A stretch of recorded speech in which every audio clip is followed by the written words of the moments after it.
সুন্দর চেহারাটা দান করেছি, আমি মাওলার জন্য কি তোরে খুব মায়া হয় না?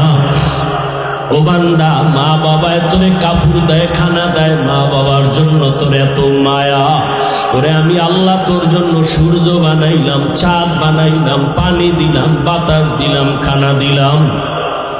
আমার দেয়া জমিনে তুই চলো, আমার দেয়া জমিনের ফসল খাও, আমার দেয়া নদীর মাছ খাইতেছো, আমার দেয়া গাছের ফল খাইতেছো। রে বান্দা, ওরে বান্দা, তোর পিপাসা নিবারণের জন্য ডাবের পানি তুই পান করতেছো। এত গরমের মধ্যে ডাবের পানি কখনো গরম হয় না। আমি আল্লাহ তোরে এত